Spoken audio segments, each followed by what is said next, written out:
Hello, everyone from Chelsea Fan TV. I hope you're all doing very, very well. Welcome back to another episode of the Day After Show.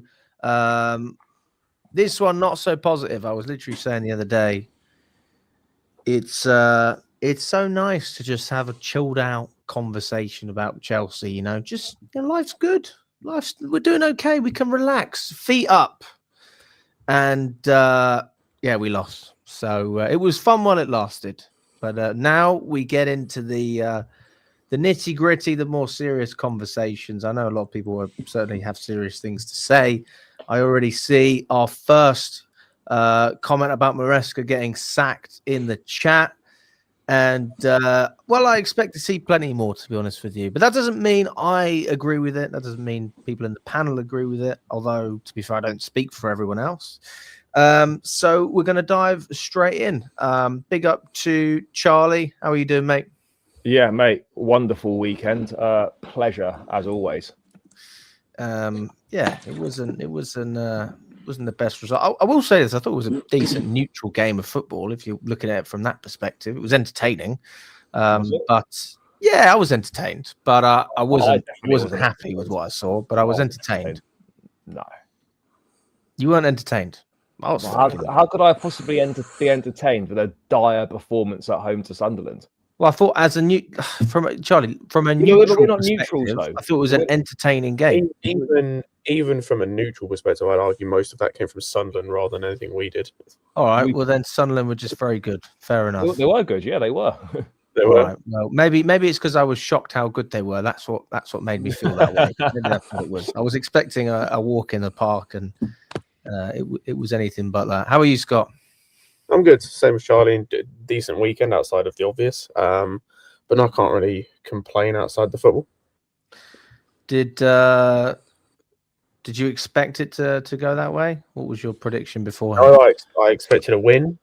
Sunderland are a good team and they did play well, but I thought we should win considering they're a newly promoted team. And considering, how we've been playing recently. I expected a lot better from the team. Yeah. Thomas. Yeah. You finally made it on. Fair play to you, mate. Second show in a row as well, Thomas. You're becoming a regular now, mate. Good to see you. Yeah, is that a peloton behind you? It's like a running / I don't know what it's like. Those cross trainer things. I think it's one of those. I don't use it that much, but yeah, it's still there. I may need to kick it out at some point because it's taking up a rather large amount of space. It's on brand, mate. It's on brand, Exactly. I can't say I would have anything like that in my background. That wouldn't be very on brand. Even a telescope I think I've got as well, but I don't even use it. I should, but yeah. Anyways, back to football. Yeah, it's a bit dire, isn't it? I mean, as soon as you think that you're gaining a bit of confidence, like would have been our fifth win in a row. Yeah, we just crumble. And I feel like every time I pass that 60th, 70th minute mark, it's all the time you just feel like there's just an increasing amount of chance that the other team's going to score. And it's typical the fact that they score from like a hoof up the field and their first we take maybe about 7-8 chances to score, and obviously they have one chance and they score, and it's just so frustrating because every time, even against Brighton as well at the Bridge, away teams seem to just bury their chances, like as if they were just so used to doing it. So yeah, it's gutting, but yeah, it's the defending on that second goal was so avoidable and just so yeah. Hey, we're gonna get into all of it. Listen, let's just go through a couple of the people that have commented. Guys, we try not to go through too many comments on this show as we go through, just because we want the conversation to flow. But if you do have any questions, put them in the chat. We'll either answer them as we go or we'll do it at the end. That's generally where we answer any questions that you put down below. Smash that like button, subscribe to the channel if you haven't already. Big up to everyone that's on here as it stands. We've got just under 150 people on all platforms. Let's get straight up to 100 likes, straight up to the big time. Big up to Pierre. Hope you're doing well. Big up to Peter. Josie says Maresca will get sacked, and I'm here for it. Jordan says, big up everyone. Big up to Nahom as well. I mean, if we are just going to dive straight into the nitty gritty, this is probably a good question. Why not? Charlie, Nahom says, what do we need to fix? Well, I think it's quite obvious. We're going to lose matches, right? Everyone's going to lose matches, but there's ways of losing. And if you get outplayed, played off the park, or you get undone by a moment of individual brilliance, do you know what? Fine, you hold your hands up, you move on. But we have been losing games like yesterday for years. Not being able to break down sides that sit deep, not being able to create anything, being completely and utterly out of ideas. And obviously still defensively being a shambles from key moments. Yesterday should have been a case of we go 1 up inside 5 minutes. That should have been right. Okay, we're 1 up straight away. Let's go and get 2-3 goals, and that should be the game put to bed at half time. Instead, from that moment onwards, we barely created an opportunity on goal, and Sunderland just sat in. They soaked up the pressure, and they took advantage of our poor defending on 2 occasions and got what they deserved. I haven't seen Caicedo have a game that bad for a long, long time. So for me, defensively, we were poor in the 2 moments that mattered the most. But I was concerned about how little we offered in attack. We offered absolutely nothing. Mark Guiu was completely anonymous, had 10 touches the whole time he was on the pitch. João Pedro was a joke. And I know he's not fully fit. Maresca said afterwards, him, Enzo and Caicedo, they're obviously managing injuries.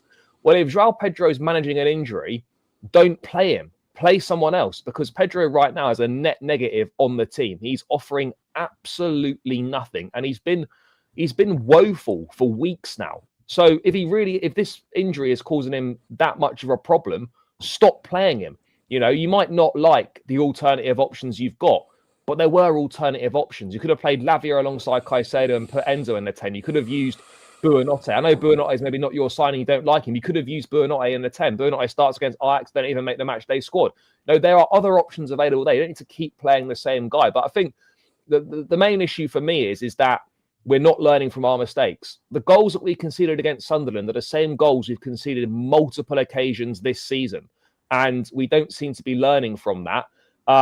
When you play a back 5, you've got to move the ball quickly. You've got to play with intensity, play with hunger, play with desire. You've got to move it fast to drag players out of position to create space. We were playing walking football. It was so easy for them. They blocked out the middle, and we go down the flanks, and Pedro and Garnacho are literally pretty much the same player, just on opposite sides. They just spam crosses in. One does it along the ground, one does it in the air. And it was just crap. It was, honestly, mate, other than probably Reece James, Cucurella, and Achimpong, everyone else was bang average. And my main concern is the defensive mistakes we keep making, and the fact that in attack against a team that plays a back 5, we look utterly clueless. Do you agree with that, boys? Absolutely. I think, listen, the defense is what it is at this point. I think we're at the stage of the season. We've got enough of a sample size in the 9 games we've watched. The defense sucks. Like, it's just bad. Like, obviously not the whole defense. Like, Cucurella is good. Reece most of the time is good. I think he was poor yesterday, but most of the time he is good. Josh has been very good when he's played. The rest aren't. They're just bad. And so we're going to concede goals. That we've conceded the same goals over and over again. My issue is you can concede those goals. Like, we can concede the long throw goal, or that's like the 3rd one we've conceded this season, I think. But that's fine. My issue is then you need to be able to score to make up for that. You need to be able to create multiple chances. You need to be able to impose yourself on a team like this. No disrespect to Sunderland, I know they're 3rd now with the Bournemouth win today, but this is a newly promoted team. They had, just off the top of my head, 5 new starters or new signings in their starting 11 yesterday, maybe 6. And yeah, it's just not good enough. I agree with Charlie. Just some of the attacking play yesterday in terms of our wingers is like, it's just terrible. Like, it's genuinely tough to watch. I don't know how many times I can watch one of our wingers get the ball, run down the wing, put their foot on the ball, cut back inside, whip a ball into the far post to no one before I just get bored and I just don't want to watch anymore. And yeah, so if you have a impotent attack who can't create anything, and you have a defense that hasn't been able to shut out a team basically the whole season outside of Forest that I can remember in the league, I mean, what do you expect? Like, you're going to keep conceding goals and having games like this. Something has to change. Yeah. It does have to change. Like the centre back thing we know about, right? And he didn't get a centre back in the summer, and that was poor. But he's got to control the controllables now. And stop. How much more evidence do we need to see of Tosin and Chalobah? Both of them shouldn't be playing. And so that's where Maresca has to do better. He has to manage the controllables, manage the things that he can manage. There's no point moaning about the centre-backs now. It's done. There's nothing we can do about it. The window's closed. We're not going to sign anyone in January. We need to make do. But, stop playing Chalobah and Tosin for a start. All the Are you saying stop playing them together or stop playing them? No, stop playing both of them. I'm just playing them full stop, mate. Right. I think Chalobah, when he plays with someone else, though, like a Colwill, his level does increase, though. I think it's the same with Badia Shield when you saw it with Thiago Silva. I think their level does increase when you play with someone next to you who's more experienced, personally. We haven't got. We've seen that with Chalobah, to be fair, when he was playing with Silva and Rudiger under Tuchel. I always thought we haven't got those options. No, we don't. Yeah, we don't. But I'm just saying what Thomas's point was. I agree with that. I think then maybe the best place to start in terms of the analysis of this game. There is plenty to analyze because I think that there's talking points all over. Let's start off with the defense then, and let's look at Tosin for a start. I mean, I'm happy to speak about Tosin because he's the player that I love. Tosin, mate. I've been a big fan of Tosin, and I felt let down. I'll be honest. I felt let down. But if we are going to talk about the second goal, I think Chalobah takes more blame than Tosin for that goal. But Tosin's got to actually put a challenge. Man, he's trying to block the run. He's trying to block him from shooting. And Chalobah's just stood next to him. They're both he could look around. He could see what else is going on and be proactive. They're both an absolute disgrace for that. But I'm just talking about that second goal. They're both a disgrace for it. No, I'm not. Look, Tosin could have done better. But he could have done worse. He could have lost his man, and then he could have had a shot on goal. He was doing his job in terms of shielding the goal in that sense. He wasn't even tight to him. He literally was like, I'm just going to hold. He was pinning him. Bobby was pinning him at arm's length, and Tosin wasn't even tight to him. Wasn't even attempting to play the ball. No, I agree with that. And his situation was, all right, mate. You're not going to go past me, but you can pass to whoever you want to. But that's where Chalobah comes in. He needs to be proactive. Yeah, and Chalobah should have been proactive. Shouldn't have stared at him and should have gone for it. Of course he should have done. But both of them were shocking. And this is what I mean when people call for, play the experience. That was our two most experienced centre backs, and they defended like you've never seen before. It was embarrassing from both of them. Absolutely terrible. I mean, I do think that Tosin. Go on, Thomas. Go on. Yeah, I was going to say you could argue as well that they shouldn't have even let the ball bounce like that many. I think the ball bounced once, and then there you at least need to try and win the header there. I think you just let Robbie have a run on the ball there, and then he shielded it. I think arguably that bit as well was as atrocious as the 1v1 defending. I mean, when I was in the stadium, I actually thought. Again, I didn't see a replay. I was like, "Oh, should Sanchez have punched that long throw?" And then I watched it back, and I was like, "Probably couldn't have done anything with it." So then, yeah, more responsibility has to come to the players that were defending the set piece. Yeah, like that whole second goal was just an embarrassment from everyone involved. I think let's start with Tosin. Like he's not in control of that situation. Robbie has complete control of that situation. Like, at any point, if he wanted to, he can spin Tosin. Tosin isn't tied to him. He's applying no pressure to him. The most he has is his hand on his shoulder. Like, that's going to stop him. Tosin just not good enough. Again, 1v1. Chalobah, I don't think does much wrong in terms of stepping off of him, because again, I think if he goes tight to him, Robbie just spins, tossing anyway. The thing he doesn't do is scan.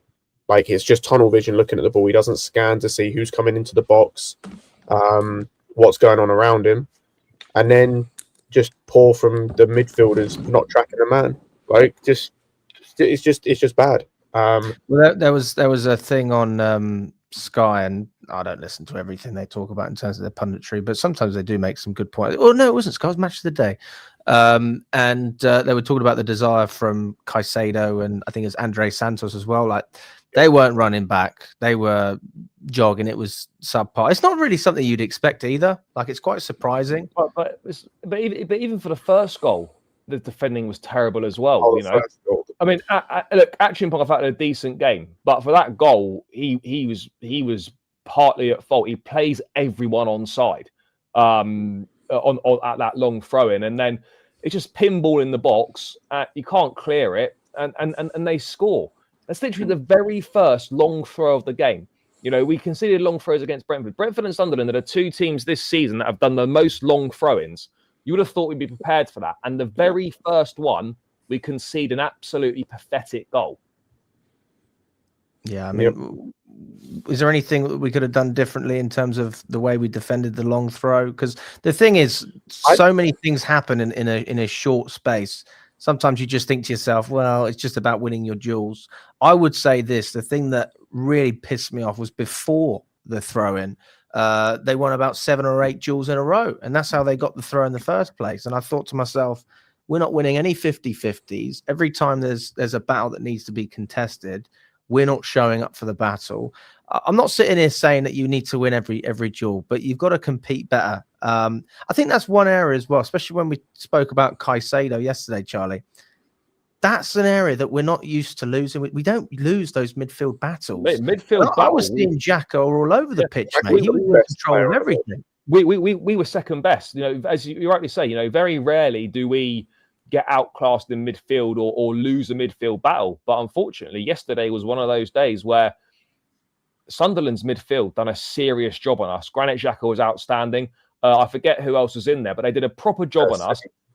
And we literally couldn't play through the middle at all. So everything had to go wide, and our wingers aren't of the required quality. The balls into the box were shocking, and there was no box presence in the box anyway.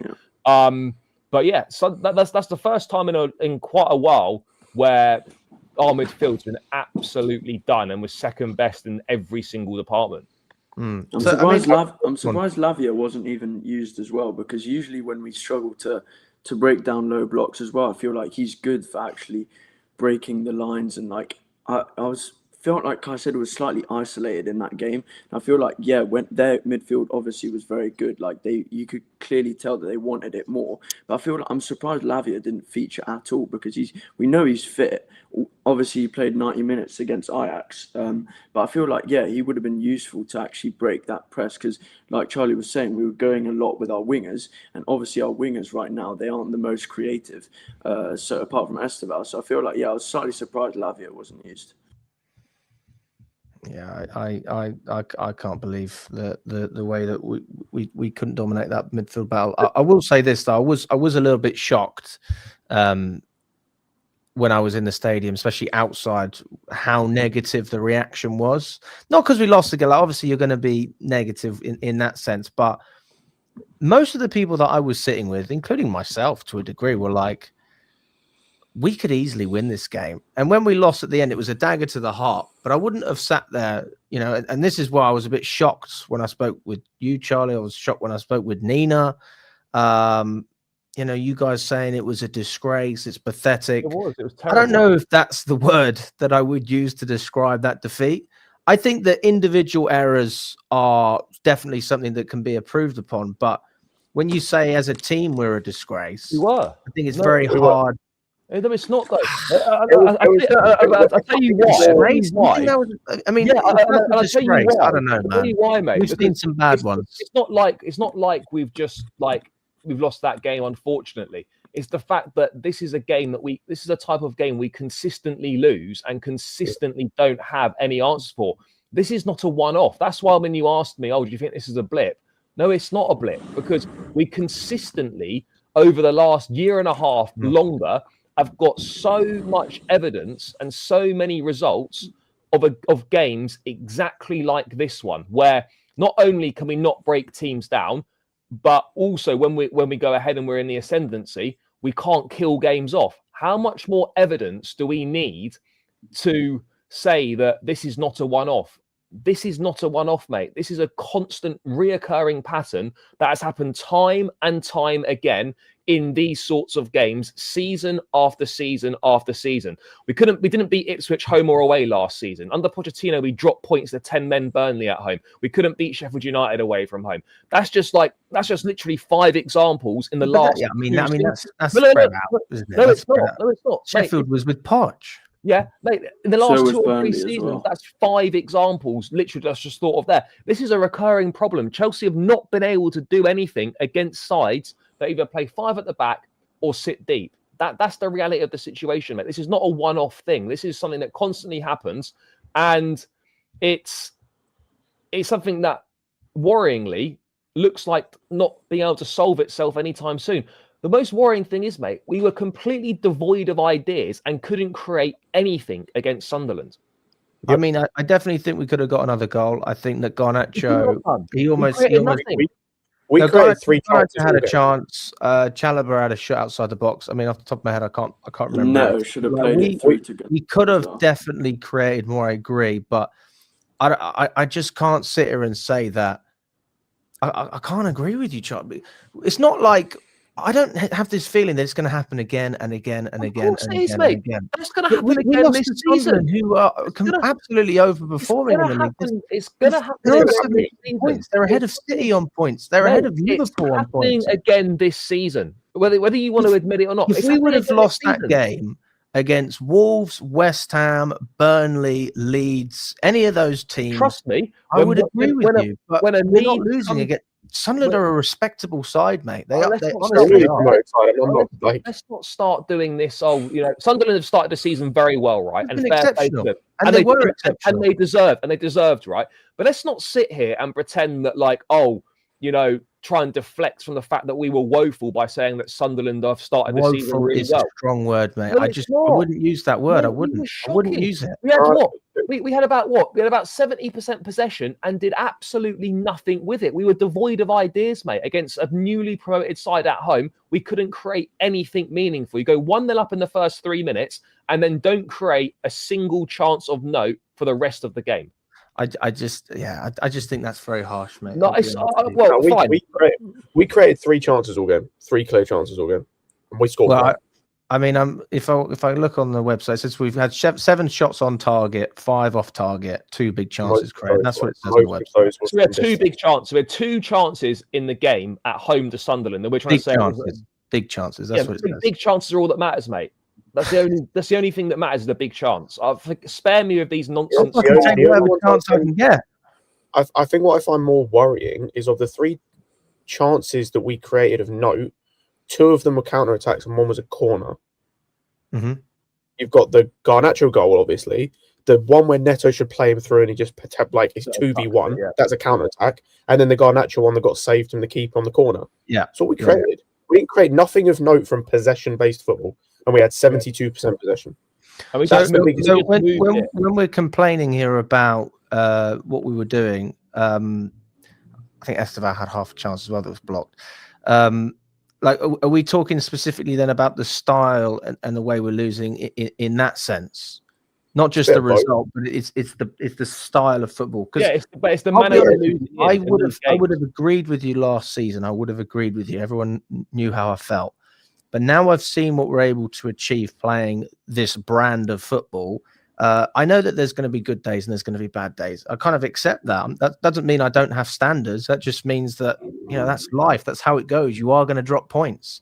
And I'm looking at that game and I'm seeing a game that Chelsea could have won. And I'm seeing a game that we could have drawn.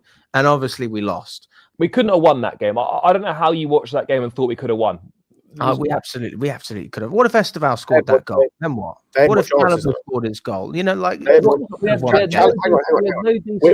about Chalobah having a long shot from 40 yards, which was straight at the keeper. You're telling me there's no chance whatsoever that we could have beaten Sunderland. Sunderland created more than us in that game. Sunderland created more than us. I think we could have. Sunderland created more than us in that game in terms of clear chances. They have the Jackal on the Josh Blocks. If we'd won that game, it would have been a robbery. It would have been a robbery if we'd won that game. We didn't deserve. It would have been. We didn't deserve it, mate. We were terrible. We were absolutely awful. If you disagree, that's fine. We were shocking, mate. You could argue as well. Sunderland actually didn't create that much apart from their hoof and their corner. So I reckon they didn't need to though, because the impetus is not on them to do anything. Yeah, true. But at 1-1, we could have put the game to bed as well. Like obviously, we didn't have a lot of chances, but those are the type of games where you have to be clinical with your chances. Like if you look at Arsenal Palace today, Arsenal barely had any chances, but just they were clinical from their set pieces.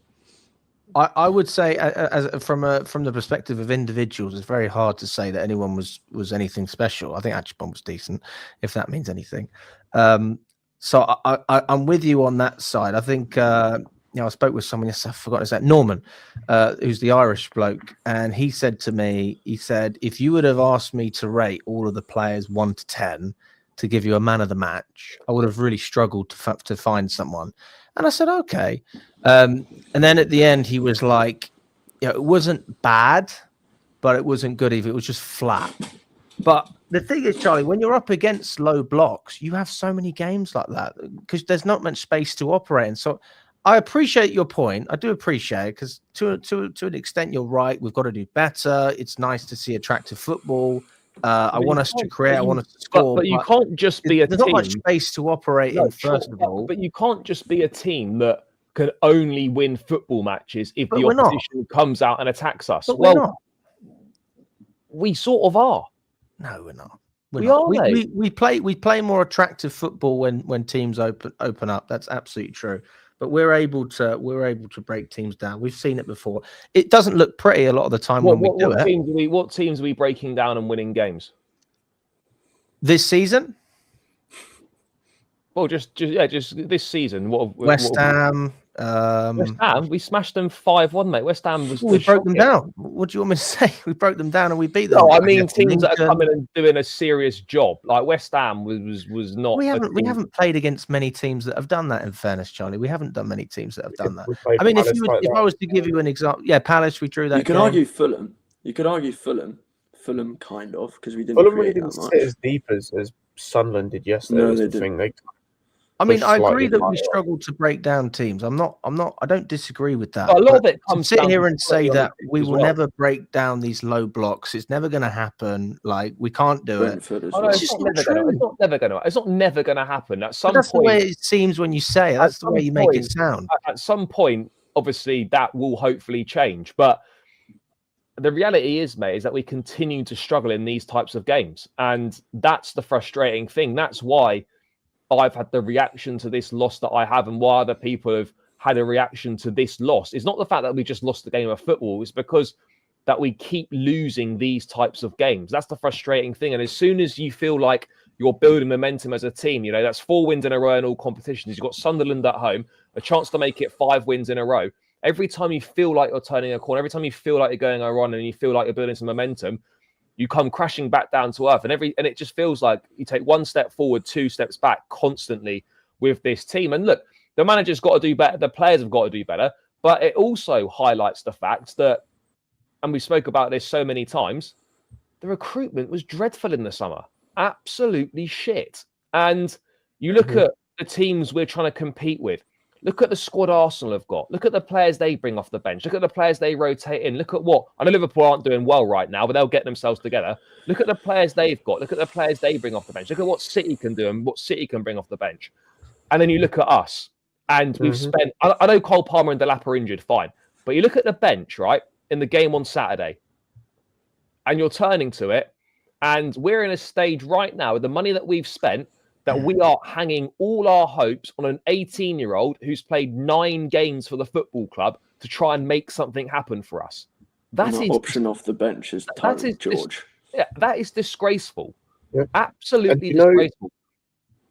And the reason why I agree with Charlie to an extent in terms of like about this game and looking forward is because the way you break down teams like this or the way you hurt teams like this is a number of ways. Number one is playing the ball quickly. At no point yesterday did we look like we had any walking football, any sort of pace. That comes from the manager, the midfield, which was absolutely tragic yesterday. That's the worst midfield performance as a totality I think I've seen potentially since Maresca's got here. By quick movement in the attacking third, none of our attackers had the ability to do that outside of Hugh, and we had the same issue we've had with Jackson and João Pedro, maybe Dalat when he comes back, of no one's finding him. The other thing about this as well is you can cause issues with these types of teams in terms of you can push because of the threat you have, you can push so high up the pitch that they won't counter-attack you and they won't open up because they know how much of a threat you are. Look at City. City is not a good team in terms of their attack outside of Haaland. Doku, I do not rate. Savio has not been good since he's joined.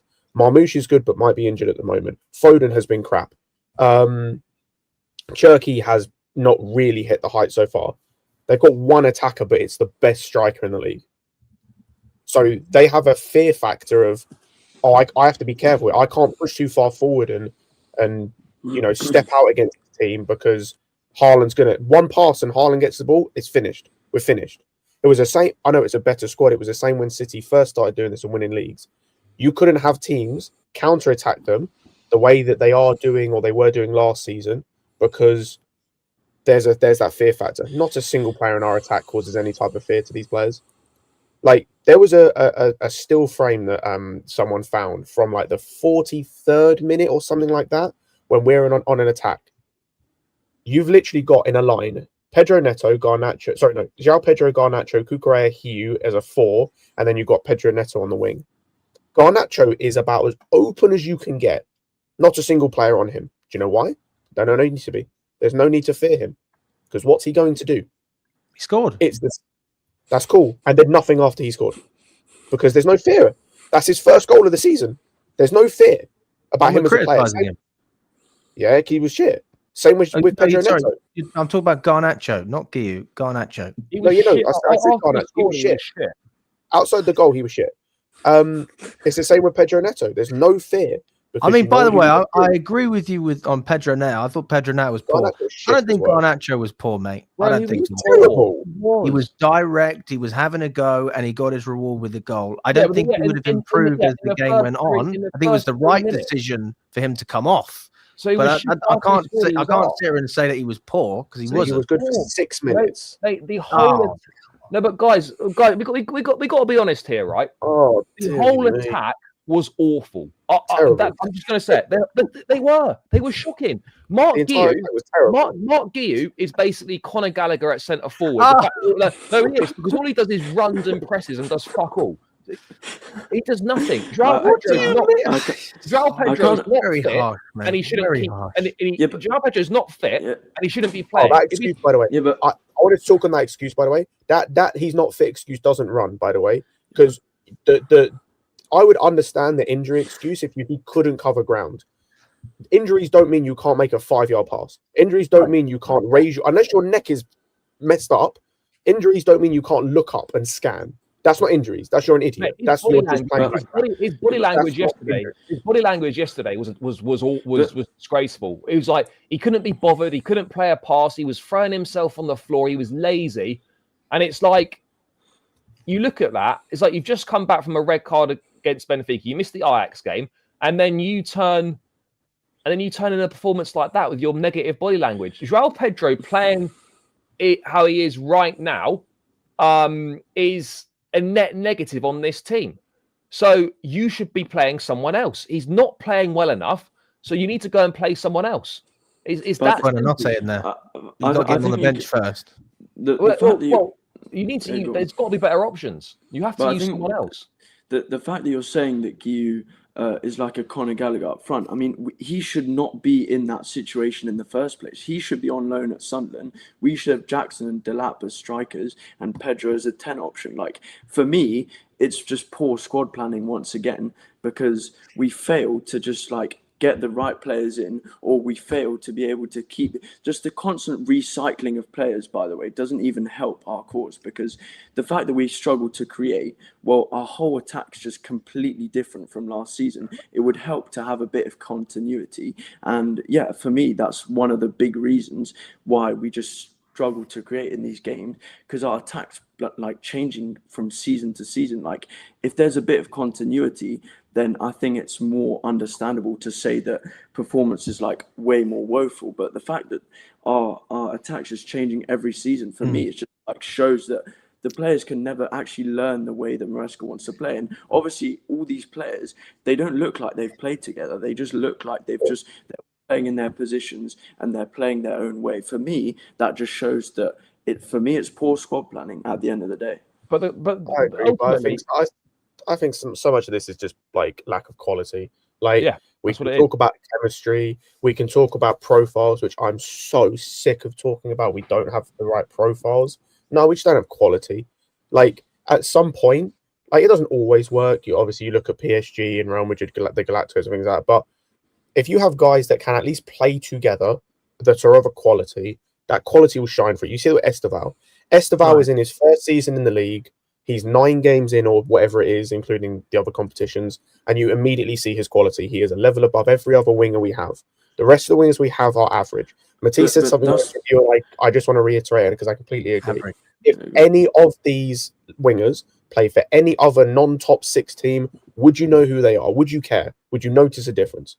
No. Well, that's why we signed, Pedro Neto, because he was good at Wolves. Yeah, he was good at Wolves. But what we're saying is if we're a serious team, right, and we want to challenge for the league and we want to win league titles, Pedro Neto is a rotation player for any top side. Pedro Neto, right, is not starting for Man City. He's not starting for Arsenal, and he's not starting for Liverpool. Those are the 3 teams, right, that we're trying to close the gap to. He is a rotation/squad option for all those players, yet he is our main winger. And that is just one thing there sums up the problem. You look at the wide players, right? Who out of the teams that we're trying to compete with is having any of our wingers to start? None of them. None of them are having any of them. The only one they might take is Esteval maybe to start, right? But Pedro Neto is a squad player in all those teams. And we're looking at the wide players that we've got as a collective, right? Pedro Neto, Gittins, Garnacho, Esteval. Esteval is a potential superstar, right? But and then you look at the other 3, they're all not good enough, right? To do what we need to do. It's not good enough. To do what we need to do, right? Garnacho can probably do a job, right? If you want to finish in the top 4, if you just want to be a Champions League club and win a cup here and there. This is Chelsea. We want to be winning Premier Leagues.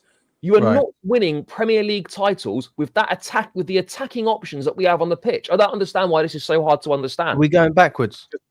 We're not going forward. We're stagnating. Yeah, we're going backwards. Hang on, but how are we stagnating? How? Because I'll tell you why we're stagnating, right? Because we had an opportunity in the summer after winning the Club World Cup to go and be serious in the transfer market and show that we're back and show that we mean business. Instead, we followed up that Club World Cup success with a shocking window. There were players available for us to go and sign that would have made a genuine difference. Mark Gurhey was available. Donnarumma was available. Munyam was available.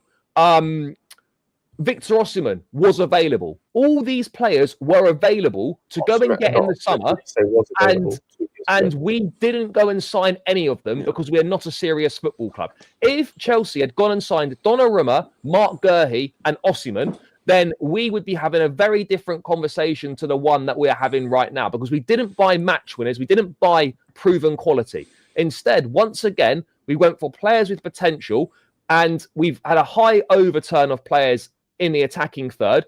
And all we've done is spent a couple of years developing the players that we already had. Then we've sold them on, and we've signed players who were basically the players that we signed 2.5 years ago to repeat the process again.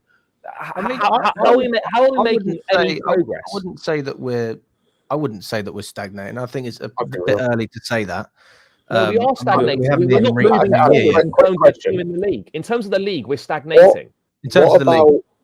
So we've gone from a team that finished 12th, 6th, then 4th, won 2 trophies. We're now in the Champions League. We obviously can't win the Club World Cup because there isn't going to be a Club World Cup. So if we go further in the Carabao Cup, which I think we will, if we go further in the FA Cup, which I think we will than last season, if we do better in Europe than we did last year, which in the grand scheme of things means you get past the group stages, that's harder to do than winning the Conference League. Is that not progression? I'm gonna be so real. That's that like real nonsense Arsenal level progression. Like progression to me is winning. Progression is progression, no matter how you want to say it. I'm not doing this. If we finish on more points, if we do better in all the competitions, 10 years nonsense. I'm sorry. I'm not doing about 10 years. It's not about 10 years because I was there and I was speaking about not being happy with the standards at Chelsea last season, and then do you know what? Fair play. I was proven wrong. I hold my hands up. And now I say, show me what you can do. Progress. Are we any closer this season to winning a league title than we were last season? No, I don't think closer. So. No, any closer? Yes, to winning a league title. I'd say we're going to do better in the league. Yes. Better in terms of position or points? Position. Both. So you think we're going to come third? Yes. So that's been my prediction. Yes. Who are we finishing above out of Arsenal, City, and Liverpool? I don't think we'd finish ahead of Arsenal, but I think City and Liverpool, I think there's genuinely a chance. I'd probably say City if I had to pick one of the two. Wow. And also, you need to remember as well, progression from 12th to 6th is not that hard. Whereas progression... No, it's not, but it's still progression. Like, you're very black and white with, we are Chelsea, this is the standard. I'm just saying how it is. But yeah, if we are getting better, I'm not going to complain. No, I appreciate that, right? But Thomas is right. Going from 12, I'll complain if we finish outside of the Champions League. I'll complain if we go downhill. Fair enough. But 12 was a false. 12 was a position, right? That obviously we should have finished much higher than, but we didn't, right? So going from 12th to 6th is very straightforward, right? Going from 6th to 4th is again another easier level of progression. This is where it becomes really difficult when you're looking to move from 4th into the top 3 into becoming a title contender. That's where your recruitment really matters. That's where the recruitment comes down, because that's how you're going to close the gap from being 4th to 3rd or 2nd and title contenders. The recruitment, when you're looking to make that step of progression, is so important. That's why you have to sign the proven quality and the established stars to go with the talented youngsters that you've got. And that's why we are going to struggle to close the gap and make the progress that we need to make to being a title contending team, because of the way that we've put the squad together and because of the way that we've recruited. That's why I say that we missed a massive opportunity in the summer. Well, if we were talking about winning the Premier League this season, then you're absolutely right. But even just challenging, even just moving. Well, listen. If we go out and we make the signings that everyone's asking for, then we're definitely going to be up there. I mean, my thing was always, I want Chelsea to challenge. I just want us to be in the race longer than last season. The other flip side of that is we started off really well, and then come the new year, we were shite. So if we're going to have a little bit of a sticky start, and then we're going to finish strong, fine. You know, I'd rather we get better than get worse. We're already 8 points off the league, by the way. Look, by the way, right? We're in October. It's important to It's important to add context, right? And I get that, and that's fair. I'm not here advocating that Chelsea are going to win the league. We're 9 games into the season, so context is key, right? We're only 9 games in. However, there are some worrying patterns. And look, you talk about last season, we started really well, and then this season, and then we trailed off a little bit in the new year. Then we picked ourselves back up. I would argue, right, if we're already started with this mixed start to the season, struggling with fitness, struggling to put performances together, struggling with injuries because of the Club World Cup, think how much worse it could be when we get to Christmas, when we get into the new year, and we get in towards the end of the season. If we're already struggling this much now with our levels of fitness, we've already got 3, 4, 5 players playing through injuries, not able to play 100%, not able to train every day. We've picked up a lot of injuries at the start of the season. Think about how much worse that might get when we get to January, February, when we're playing games every 2-3 days. You know, we've got to look at it from that point of view as well. And that is a potentially worrying thought. I'm not going to say these things are going to happen, but these are things that have to be spoken about. And these are things that we simply can't ignore. Thomas, what's your take on this? Yeah, no, I was going to say, based on back on the point about squad planning, I feel like even when people were saying like, oh, we don't need 3 striker options like João Pedro, Nico, and Delap, like people were just completely oblivious to the fact that, like Charlie was saying, in January, February, we're going to be playing so many matches, and already we can see that João Pedro has already run into the floor. So it's tough to see. But also, I was going to say, in terms of squad planning as well, we know that the board are not going to sign proven players unless the owners ask to change it. So for me, there's a point in arguing it, and obviously we can debate about it all the time, but I feel like it's never really going to change. They're always going to go for the younger players, and that's where it's so frustrating, because we know that whenever there's an opportunity to sign a bigger player, like in the summer, we could have spent 5-10 mil more for Mignon, and we didn't.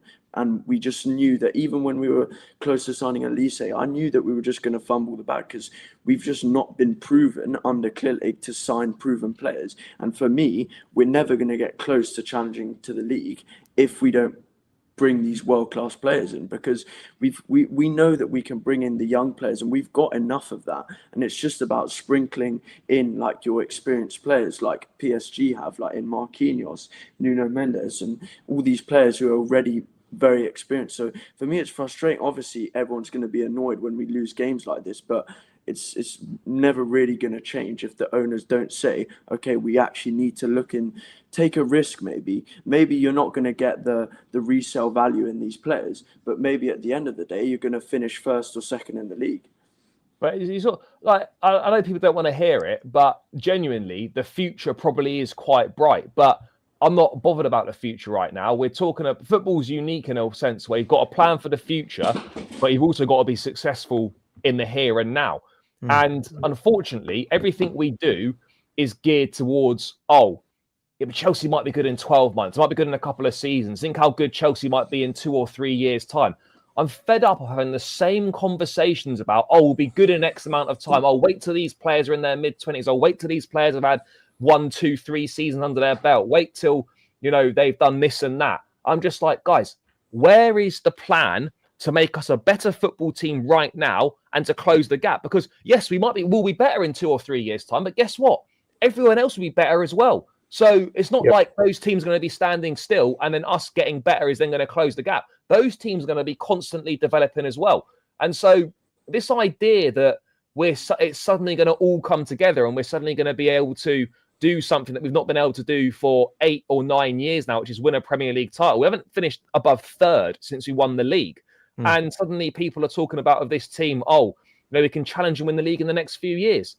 Maybe I'm reading this totally wrong. Maybe I'm getting this completely wrong and suddenly things are going to come together. But I cannot see how over a 38-game season, we are suddenly going to become anytime soon better than City, better than Liverpool, better than Arsenal. When you look at what we're doing right now and you look at our squads compared to their squads, I just don't see it. The whole model and the whole transfer activity and the whole,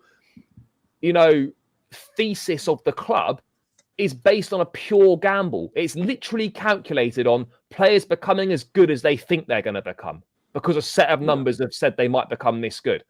That's mad when you actually think about it.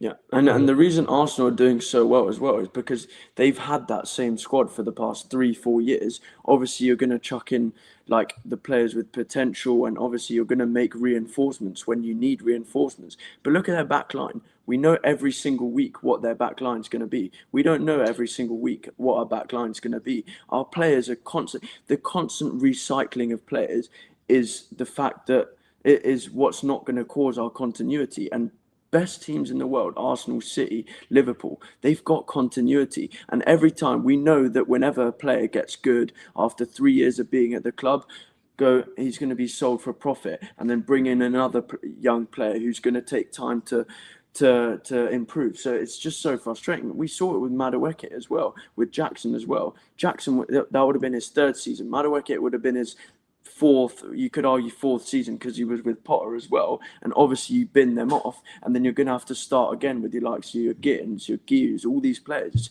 and Bigger as well. It's just so frustrating having to constantly it's like restarting the path every single season. We were only replacing the players though that weren't good enough in the first place. Yeah, or but didn't we want to be replaced here. them. We replaced them with we worse replaced players, them- though. we I would say replaced them with Esteval's worse an upgrade players. on Madueke, and I would say Delap is an upgrade on Jackson. Okay, what about those Gibbs? are two Not clear Delap, upgrades. Right now, the Lap is not a better player than Nicholas Jackson. He just isn't. No, he's He is. not. He's He is. not.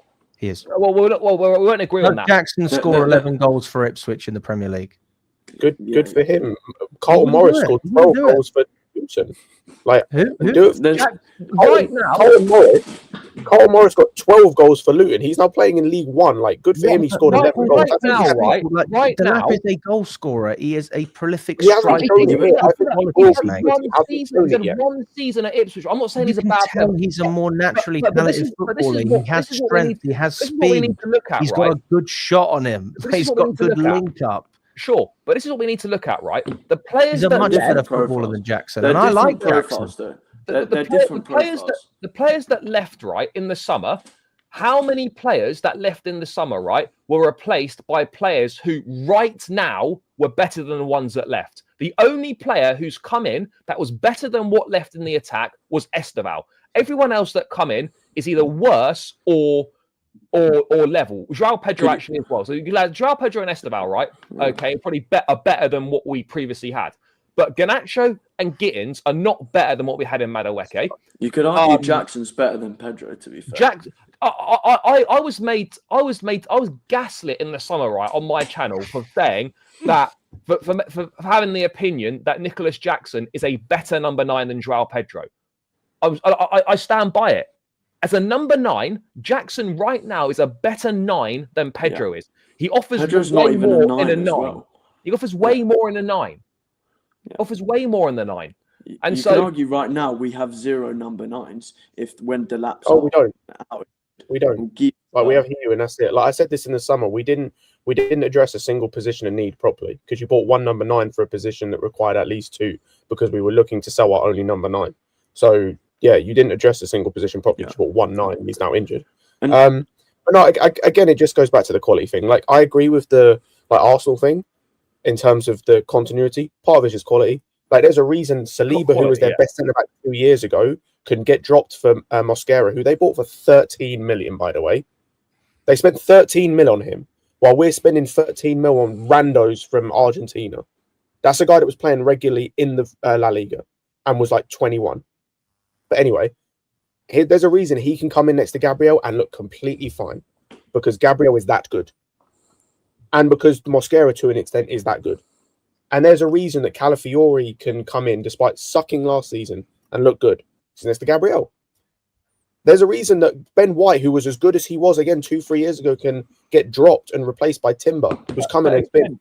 But again, recruitment's good as well, right? We had an opportunity potentially to go in for Calafiori, but instead we chose to go for Renato Vega. And I'm not saying we would have got Calafiori, but you know, these are the decisions that we're talking about, and you know why we're making so many mistakes and why we're so up and down. You can beat Liverpool one week, but then you can't go and beat Sunderland. You can beat PSG, but you then can't win these games, and it's because these very results are happening by design. The way we recruit, and the way the squad's been put together has set up for performances and results like we're getting.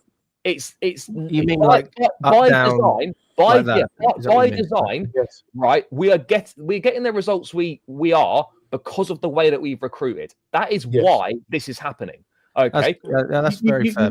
You look at the centre backs, right? Look at how many shocking goals that we've conceded this season, right, from individual mistakes. If you bought a top quality centre back in the summer, we don't concede half the shocking goals that we've conceded this season. Yeah.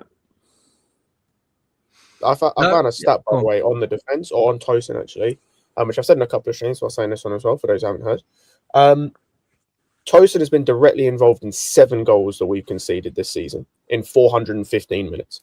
That roughly equates to 1 every 59 minutes. That's so shit. It's just not good enough. And by the way, that's just Tosin. Chalobah's been equally as bad. Like, he's been slightly better, but it's splitting hairs. One's been a 2, one's been a 1. But ultimately, they've both been good enough. They've both been that terrible. They've both been really poor. So that's our 2 centre backs in terms of one of them is starting every week. They're not bad players though, but they're average. They're underperforming. They're not good enough for us. They're not good enough for us. They're not good enough to start week in, week out. They're not. I think we could agree that they're good enough squad players because they have been in the past. Chalobah, maybe. How do the sporting directors get given a new 6-year deal after all of this as well? It's like every single season, it's like they're not learning. They're not learning from their mistakes. Why last season we had Jackson and Nkunku up front, and Nkunku was terrible when he played as a 9. Were they blind? Did they see that Nkunku wasn't good up front and that Jackson was our only number 9? And then yet again, the next season, they make the same mistake with bringing in João Pedro. Obviously, Delap's a great signing, but they bring in João Pedro, who's like a 9.5, and then Delap gets injured, and then we're left with no strikers. But you know what's mad now as well, right? Is that the amount of pressure on Liam Delap now to perform the minute he steps back on that football pitch after being out for 8 or 10 weeks is ridiculous, because he is the only proper striker at this football club that you could somewhat rely on.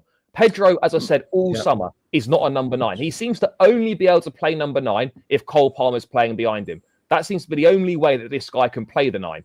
And so the pressure on Delap now to come in and hit the ground running when he returns and actually score the goals and do whatever, that's massive. And we shouldn't be putting players in that position. Liam Delap at this stage of his career, right? What is he? 21, 22 years of age. He's had one season in the Premier League. And suddenly, for Chelsea, he's now the main number 9. That should not be happening. Liam Delap should be the rotation option at 9 for Chelsea. We should have, for example, I'll just use Osimhen as an example. If you had Victor Osimhen as your main guy and Liam Delap as the rotation option, that is a great set of number 9s. The fact that now we spent the money on Delap should be a squad player at Chelsea. He should be a rotation option. And we've signed him, and he's got to go in and be first choice after having 1 year in the Premier League. What are we doing to these players? Why are we putting them in these positions where they have to go and contribute from day one when they've had 1 season in the league or they've never even played in the league? Why are we not building why are we not getting more proven quality in there? For example, you could have had Gyökeres as a first choice with Delap as a rotation option. Why have we not chosen to do those things? Do you know what I'm going to say? And I'm going to transition this a little bit talking about Maresca, because I think he takes some flack in this as well. Because I completely agree with you, Charlie. But if we're going to go down this route of, especially this season, it's going to be a transitional year. It's going to be preparation for next year, which is meant to be the title challenge or whatever, right? If that's the case, I don't want to see Tosin and Chalobah play again. Thank you. No. I don't want to see, whoever else play. I need to see Josh play. I need to see Esteval play week in, week out. I need to see, some of these young guys play, because in 2-3 years' time, next year or in 2 years' time when we're challenging for the league, these guys will not be here. At some point, you just have to drop these guys. They are not good enough. They stink. They have to just not play anymore. We're at the point where Josh is the starter guaranteed. He has to be. And you pick a player to play next to him. Should be Fofana at the moment, especially after Josh showed yesterday he can play left centre-back. Should be Fofana with him. If Fofana's not fit, you play Hato. I don't care. I don't care that it's 2 19-year-old centre-backs. He never will. He never will, because no manager in world football is playing 2 19-year-old centre-backs next to each other. That is ludicrous. No manager's doing it. I'd like to see that, though. Esteval needs to start. I don't care who you play on the left at this point. Again, pick a player out of a hat. Don't care. It has to be your Esteval on the right. When everyone's fit, the front 4 has to be Esteval, Palmer, Pedro, Delap. It has to be that. Every important game we have has to be that front 4. No one else should be starting, because I have to prepare for this. The owners and the supporting directors have already made it clear what the season is. It's a write-off in terms of we're not challenging. We might finish 3rd. Great. I don't think we're winning anything of note, personally. Maybe the FA Cup, because we might be fit / have reinforcements by that stage in the season. That's it. So I have to prepare for next season when we're going to have the challenge, with Omega coming in and Sarr coming in and Anselmino coming as well. Quentin coming in, Pies, etc. That's what I have to go for. So from now on, stop playing some of these guys who will not be here in a year or two, because there's no point. I understand part of it is you're trying to save your career to an extent, because if it's going to go badly, you're going to get sacked. It's going badly. You're going to get sacked anyway with the rate it's going, in terms of if we keep hemorrhaging goals like we are, because you start the same dudes, you're going to get sacked. Yeah. Eventually, anyway. Like you're saying about we're going to bring in all these players next year as well. It's like, again, where's the plan for these young players? Like next year, you're going to have Paez, you're going to have Quenda, Esteval, Neto, Palmer, all in that right sort of part of the pitch. And it's like, again, you're not thinking it through, are you? It's the same when we bought like Cassidy, Fofana, all these players, Ugochukwu. It's like there's no sort of planning as to or path for these players, and we're going to have to offload. It's actually worse than that, because at least with those other guys, you bought some of them, you knew they were getting flipped. Every person you've just mentioned then, we keep being told is going to be a key part of our team. Like the reason we didn't sign a centre-back is because apparently Anselmino and Sarr are the future. One of those guys, by the way, is already injured. You say that every time. Anselmino has had 4 hamstring injuries in the space of 2 years. Anselmino's played 1 game for Dortmund, hasn't he? 1 game? Yeah, he's had 2 hamstring injuries this season alone. He's literally had 2 hamstring injuries. He's cooked. He's finished. So, even if he's not, let's say he gets fit, him and Sarr are coming in. Cool. So, is that going to be our centre-back partnership? If that is the case, everything we're doing this season with our centre-backs is a waste of time, because you're then going to have the 2 new starters who then have to create a partnership next season. So everything you're doing this season at centre-back is a complete waste. If that's the case, it's probably not. But then I don't know how you're expecting both of them to come in and help anyway. You've got Paez, who we keep hearing when we bought him was meant to be like heavily involved in the team. Quenda's been great at Sporting, so you'd think he'd be part of the team. You've got Quenda and Esteval. Like, how can you include all of these people in the team with limited spots, with other players that are already in the team and already performing? And then you're forced to sell. For example. Yeah, but these are guys that we were told are for the future, and more importantly, they're the reason you couldn't sign. Like, if one of Anselmino or Sarr gets sold in the summer, I'm pissed, because they're the reason we couldn't sign. They're not all going to make it, right? We spoke about this before, right? Achimpong 19, Sarr similar age, Anselmino similar age. All 3 of those centre-backs are not making it at Chelsea. So one of those is going to be sold out of the 3 of them, okay? So, and it's probably going to be, and it probably won't be Sarr, because I think they got high hopes for Sarr. It's probably going to end up being Anselmino, right? So again, what is the point in signing him? He's going to barely kick a football for us. You look at all these other players coming in. You've got Quenda coming in, another teenage winger, which is exactly what we need.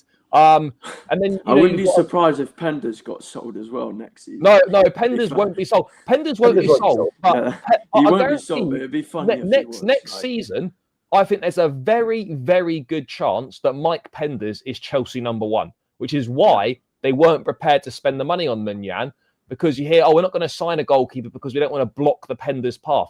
Penders is in his first season outside of Belgium. This is his first season for Petrovic as well. Yeah. First season outside of Europe's top 5 leagues. Never mind that, by the way. This is his first full season of professional football. Yeah, I guarantee, mate. I said guarantee. There's a very, very high chance Penders is at 20, 21 years of age. Penders is number 1 next season. Yeah. But do you think this is? Do you think the sporting directors are doing their job as they're being told, or is it them just doing a terrible job? Because it's hard to tell, like, if they're doing well or if they're doing what they're asked to do. A little bit of column A, a little bit of column B. I think a lot of this in terms of the youth model is obviously from above, but my issue isn't so much the youth model, it's the level or the quality you're buying. Like, they've showed, like Esteval, for example, fantastic buy. Quenda, for example, in terms of obviously what he's doing abroad, we're at City for Chelsea, but that looks a fantastic player. Santos, fantastic buy. I'm trying to think who else we've had. Like, Delap looks like a good buy. I think he will come good.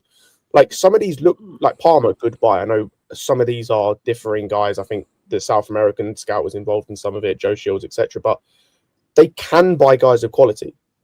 My issue is the other guys, Gittins, Garnacho, Tossin. Who else have we bought? Badia Shield, Disassi, Sanchez, Jorgensen, Gusto at this point in time. Who else have we got? But there's probably others, Fofana, Casa, all these other guys. Sancho. That's the issue. Is not so much the model; it's the quality they're buying is the issue. Like for example, if instead of,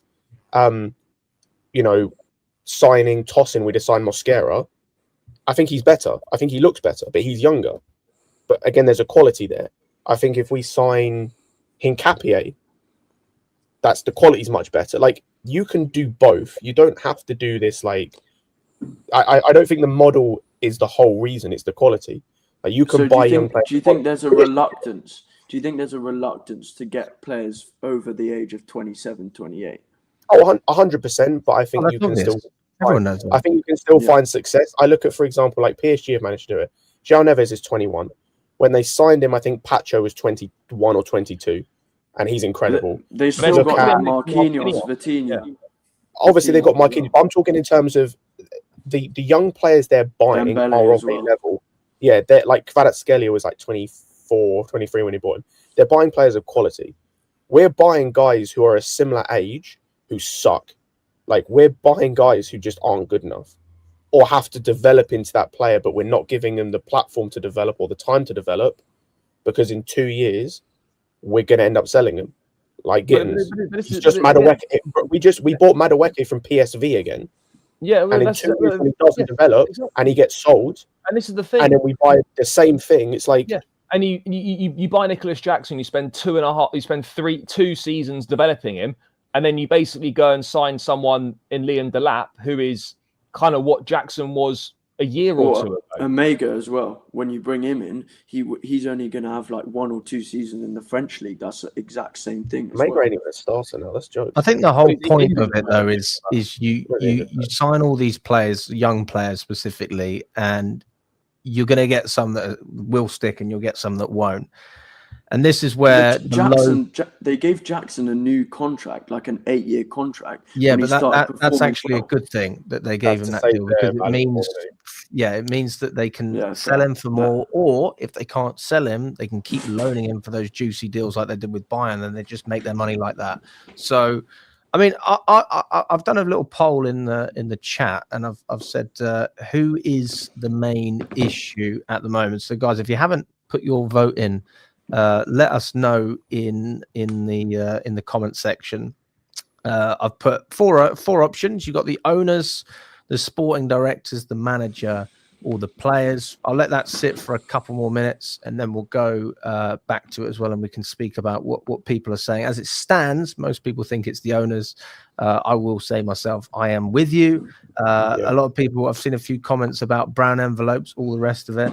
I was at the protest last season, guys. You know, people make fun of me, especially when we were doing well. But I was actually at the protest, and I agree that the owners are the reason that we're not winning the Premier League this season, because that seems to be like the theme when people say there's a problem. It's because we're not winning the Premier League. It's not because we're finishing in the Champions League. It's because we're not winning the Premier League. Yeah, it's a collective responsibility of all of those things, but it all comes from the top and trickles down. No, I agree with you entirely. And this is why I've never been that critical of the sporting directors, because you spoke about all the players earlier. They're doing what they're being told to do. Exactly. They have been given a requirement. They've been given an area that they're supposed to target, right? And there's a number of boxes that need to be ticked. Age must be under the age of, let's just say 23, around that mark. Must be of a value that we can resell and make money off of. Must sign a long contract. Must sign a low contract with incentivized. With an incentivized clause in there if we're in the Champions League, or take a pay cut if we're not in the Champions League. So when all of these things come together, you are really restricting your ability to be able to target the best of the best. And then you say, okay, well, who can we get? And that's where we're targeting at the moment. I mean, we can't sit here and say that every single player is like that, because it wasn't like that with Enzo Fernandez. It wasn't like that with Cucurella. It wasn't like that with Caicedo. So we do have a little bit of pure quality, if you want to call it that. I guess you could say the same with Fofana, although I'm not a fan of him. But then you look at other areas on the pitch, and there's signings that have worked. You can't deny it. There are signings that have worked. And then you just need to gel it together. So for me, the reason I'm not overreacting to this is because I'm not seeing a downward trend here, guys. I'm seeing an upward trend. And if we're going to go game by game, then fine. All right. I agree with you, Charlie. You know, we've got to certainly have an element of we need to win now. All right. We need to win now. How long until we perform to a certain level, a certain standard? I'm with you. But when I look at where we are in the table and I see Chelsea in ninth, okay, on 14 points, and I see Bournemouth in second on 18, you know, I'm thinking to myself, it's early days. It's early days. No, and it's early days. And part of it is, you know what, we can always catch those teams up because it's early on. And the other side is, hang on a second, you're already X amount behind Arsenal in the league. That gap is just going to get bigger. And both can be true. But also we have to take into consideration what we've already seen since Enzo's been at the club as a manager, and since Clearlake have been in here. And what we did is we stripped all of our experience, we stripped our winning culture away. We've started playing I don't want to say stupid songs because I don't think it's a stupid song, but we've started playing music after goals and trying to commercialize into CFC London. You know, I'm fully aware of all this stuff. In Matthew Harding, oh, where did you get your ticket from, mate? Oh, Vivid Seats. Oh, brilliant. How much did that cost? Won't even answer that question. And you know, we are not the same Chelsea that we were under Abramovich. We've seen season ticket prices rising about 16%, if we're going to look at mine specifically. And, you know, we're just not the same. But that doesn't mean that we can't have an element of hope that we can still be better than what we were 3 years ago. And that's all I'm doing. I'm trying to appeal to Chelsea fans. I get that. Have a little bit of common sense and think, you know what? Also, fine, we're not going to win the league this season, but can we do better than last year? Sure. You know, that's all I want. Yeah, I get that. But how many years can we keep going? Oh, next season. The thing is, Joe, there's only so many places where you can progress. Doing this. And that's when we have the conversation. When we go from third back to fourth, back to third. When do we say, like, when do we say, with the money spent, when do we say enough's enough? Go on, mate. I do want to ask a quick progression thing as well, just because I'm curious. If we were to finish, so we finished last season on, where is it? Let me find it. Don't know a second. 69 points. On 69 points. We have 15 points off the title. If we were to finish on, let's just say 74 points, but 18 or 19 points off the title, is that progress to you? Of course it is. No, because we're more points. Of course it is. Of course it is. Because you can only look at yourself, Scott. When I'm in the gym looking at the mirror, trying to see my abs, I'm not looking at the guy next to me. I'm not looking at what he's got. You know, fair play. You might have been in the gym for 6 years. I've been here for however long. You have to focus on yourself, guys. Look, are we getting better? What we want to be doing is improving. But what I want to say is, are we getting closer to the teams above us? And if the team that wins the league finishes more points above us, close the gap. If every year we finish on more points than the year below, than the year previous, eventually we'll win the title. I'm not saying we will. That's just logical. But if you go from a certain amount and the number keeps getting higher, there's only so much that the title winners can win. And also, let's not sit here and act like I think this year, if anything, there's a lot of points up for grabs. Well, there are. I mean, Arsenal they're winning with a lot of clean sheets, but you see a lot of vulnerabilities with Man City and all these other teams. You know, we speak about other teams progressing. If anything, they're regressing. There is a gap in there for Chelsea to take over. And I can see the frustration in that sense, because maybe we should be challenging. That's where I think that's why I think me and Charlie are annoyed, is because the league is at the worst it's ever been. Yeah. The league is at an all-time low, especially at the top. This is the perfect opportunity to challenge and to win titles. Like Liverpool suck this season. City have got Haaland and that's it. Maybe Marmoush at a push. Arsenal have been very good, but I still think that they're gettable in terms of like challenging and whatnot. Like, that's what pisses me off about this summer and this season, is the fact of, instead of pushing the issue, instead of trying to, okay, you've got a plan and you've got a timescale, things change, plans change, expectations change. You know, like, you need to be able to react, and we didn't react, and now, like, we're in a position where, cool, we might progress in terms of we get third, but we may not get any closer to the title. What happens like, are we expecting Liverpool to be this bad next season? Are we expecting Man City not to improve? Exactly. Are we expecting Arsenal not to improve? Are we expecting, like, you know, who else has been up there that, like, Newcastle not to improve? Yeah. No, you're saying it's the best time. It's the best Alex, time to challenge for the go league. now, mate. Good to see you, buddy. Big Nice up to one, Charlie. guys. Cheers, lads. Enjoy. Go on, Scott. You were saying? Oh no, that was it. Yeah, we like. I understand you have to look at yourself, but you have to be able to match the improvement of other teams as well, because otherwise they just overtake you. Like, if you don't keep to the same level as everyone else, you're going to get overtaken. So you have to be able to, yes, look at yourself, but you have to look at other teams and go, okay, they're bad. Let's take advantage of them being bad. Not they're bad. Let's just keep doing our thing. We're going to wait, and we've got our plan. Cool. What happens if they're not bad next season? But if we keep improving, then I still don't understand your logic. We had a chance. Because, if Liverpool are having a terrible season, what happens if they go back to what they were doing the season before? That means that's one extra team to challenge with. They're better than us. They have a better squad than us. They arguably have a better manager than us. That's like a debate. I would say they probably do, but doesn't look like it at the moment.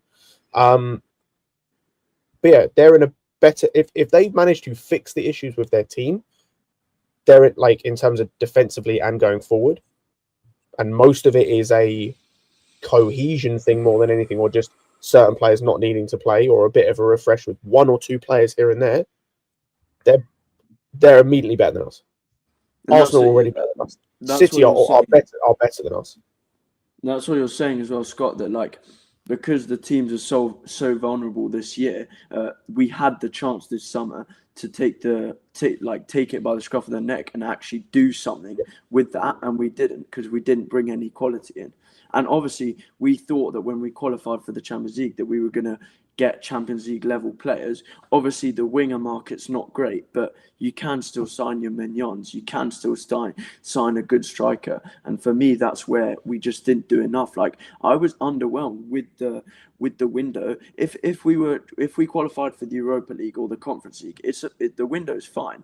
But or maybe obviously we want better, but we've qualified for the Champions League, so I'm expecting to get Champions League targets. And for me, we didn't address that. Well, that the mad thing is, though, right? If we didn't get Champions League, we wouldn't have got players like Delap, and João Pedro.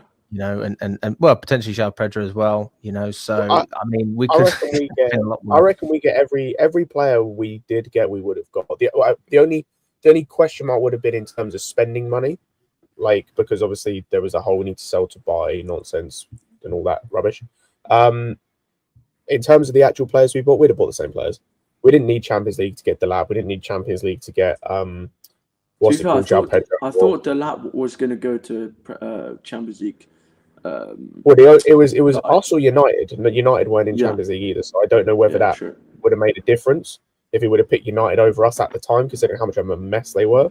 And we're also laughing at United as well, but their front line, we're laughing at them. But if you look at their front line, Cunha and Berman, Mount, Sesko, Ahmad, we're laughing at them, but they have a better front attack than us. And you could argue that obviously we were laughing at them at the start of the season, and obviously we're a team that works well with cohesion and stuff, but you could argue that in terms of quality, they have a better front line than us. Starting, yes, squad, I would say the squad not a squad. But starting, fair enough. But yeah, like, that's where I say, like, and that's where ultimately I think was my worries before the window, in terms of I didn't think the Champions League was going to make a difference. It didn't, and you see it trickle down, and you have games like you did yesterday, like, and unfortunately games like this is still going to happen. You know, like someone said earlier that I was talking to, they said they wouldn't be surprised in a 4-game stretch we play Burnley, Barcelona, Arsenal, Leeds. Someone said they wouldn't be surprised if we beat Barcelona and Arsenal and lose to the other two. Like, because that's how we play, and we're going to have to play more teams like this in terms that want to sit back, and we have to find a way to break them down. And that means relying on the attack, because relying on this defense to try and see out games is stupid. Like, and I tried to explain this to people. Our defense got worse, like much worse as well. We lost our best centre back, number one. Number two, our defensive structure as a team got worse, and some of that's on the manager. And then the two guys that were dependable last season in terms of Chalobah and Tosin have been our worst players this season of every single player in the entire team. They've been the two worst players, arguably. So the defense got much worse, and we were already a team who, for the majority of last season, could not like shut teams out, especially or hold on to leads. So we weren't going to do that without Colwill. So I have to rely on this attack to score more goals. We were meant to have gotten better. However you rate Garnacho and Gittins and Delap when he plays and all these other guys, we were meant to have gotten better in attack with the signing of Pedro, with Delap, with Gittins. People said he was better than Madueke or the ceiling was higher or whatever. Having Esteval in the team. Neto look like coming off a good Club World Cup. So I need them to step up, because if they don't perform, we're fucked, because we know we can't defend. So if they don't perform, all we can do, the best we can hope for is draws if they don't perform. I will say this: when we were looking at the centre back issue before the window ended, I'll have to admit that I obviously wanted a centre back, but I wasn't seriously concerned about it. I wasn't like, oh my god, this is the end of the world. And I do feel like now, I probably should have been a bit more. I'll say I was more concerned from a profile perspective of and I think that is an issue in terms of you see at the moment we don't have a left-footed player on the left-hand side to make those passes. But I thought defensively we were decent. Again, to get top 4, I think it was about expectation as well. I didn't expect us to challenge for the title. I thought the centre-backs we had to get top 4 were good enough. Honestly, Tosin and Chalobah aren't even good enough to do that currently. But I thought defensively they were fine. It was just we didn't have the profile in a Colwill mold of being able to pass out from the back or being able to marshal the back line or play on that left-hand side or whatever. That was the issue. Honestly, that looks secondary at the moment. It's still an issue, but I just want a defender who can defend at this point. We have one, and that's Achimpong. Maybe Fofana. You could argue Badia Shield would have actually got a run in the side if he stayed fit. But yeah. Listen, guys, we haven't actually delved into some of the sort of specifics, so I think it's good to not backtrack, but let's speak more about Maresca. We haven't really dived into him specifically. The starting 11, the way we set up, the changes that he made throughout the match as well. Who wants to start? Yeah, I can start. I'll preface what I'm about to say by saying he is not the reason why we lost yesterday. He takes a bit of the blame in terms of how bad we looked, but he does not take most of the blame. Okay. I say that to then say that some of his decisions and some of the decision making he is doing, whether that be before the game for team selection or mostly in-game management, has been very bad. If you just look at yesterday in isolation, Esteval sub, very good. Honestly, you could have taken off either winger. Don't really care who came off. Garnacho coming off is what it is. He was better than Neto, I thought, but marginally, so it didn't really matter. That was good. The next 2 subs came in the 76th minute, and both of them were wrong in terms of who you brought off. And you're talking about Santos and what's his name, George Santos. Then the second 2 subs were Gittins and Tosin. Tosin, okay. If Gittins is coming on, he should not have come on for Hugh. It should have been for Neto. We'd watched 55 minutes of Neto be terrible on the right-hand side. On the left, he had 15 minutes where he managed to play there. It was maybe you do something. Don't think he did anything, but we've seen him be terrible on the right-hand side. There was no point putting him back on the right-hand side. He was terrible again. He needed to come off. Also, both of these subs should have been earlier. Tosin coming on the pitch was a disgrace. Coming on for Josh was an even bigger disgrace. I will just say, I'm not saying I agree with it, but I was trying to think of why would Maresca bring Tosin on and take Josh out? I think the main reason that he did it was because of his passing and the fact that he's one of the defenders who does the progressive passes. I agree. He didn't do any of that. The area ability thing is he's basically the Jackson. Josh is capable. Also, Tosin's aerial ability at this point, we've seen it enough. We saw it against the last game. It's average at best. Maybe experience as well, because maybe it's just he thought that he would have been able to manage the game because it was in the latter stages of the game. Obviously it was a terrible sub, when you look at it in hindsight, but I feel like it could have also been a good sub if we actually managed to control the game at the end and create more chances for ourselves. So I feel obviously we're going to pinpoint Maresca for that sub. But I feel like with subs, it's clear sometimes when they're bad, but sometimes it's subjective as well to the certain situations. I agree, but yeah, I think I know why he did the tossing thing. I agree. I think it was the passing thing of like we weren't breaking the line. No one was breaking the lines with their passing. So the idea to bring Tosin on because he can do that, I understand. He didn't do that at all when he came on, and he actively made us work defensively. Like for as culpable as he was to the second goal, I thought Chalobah was decent in the game. Not going to say amazing, he was decent in terms of, I thought that it was his best game for us this season. He was doing okay defensively as a right centre back. Who? Chalobah.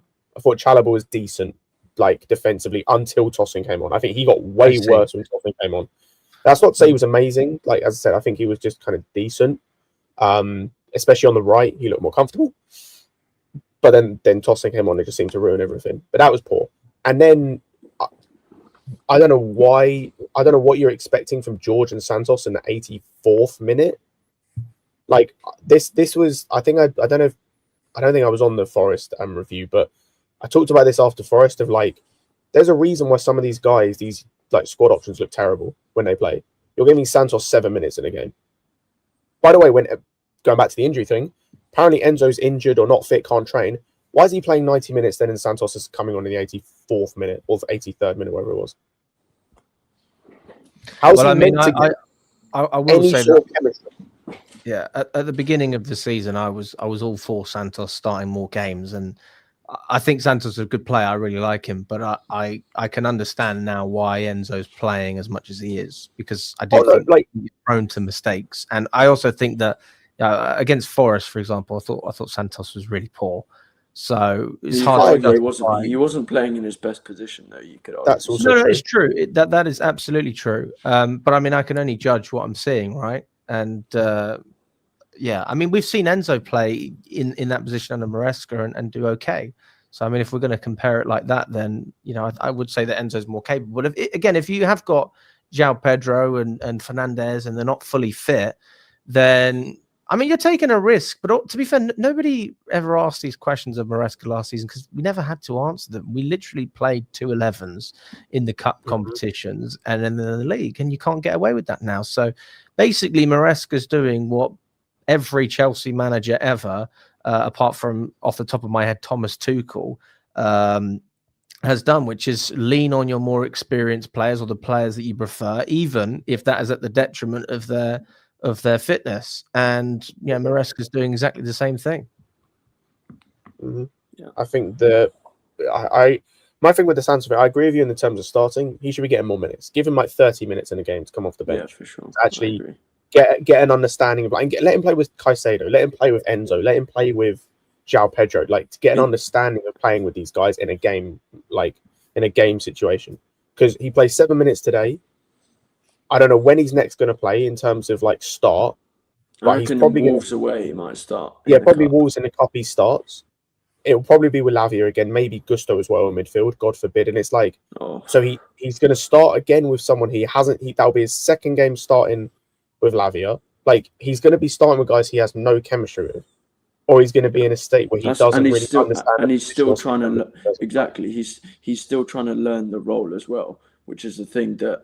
For me, you need to give him time to bed in. But then again, that's the thing that we've been saying this whole time, that it's always in 2 years or in a year, once he's known the system, how is he going to play? And it's just frustrating having to say that instead of judging on the now. Like if we had players who were world class and we brought in straight away, we would judge them on the now and not in, let's wait until he's adapted to Maresca's system. Let's wait.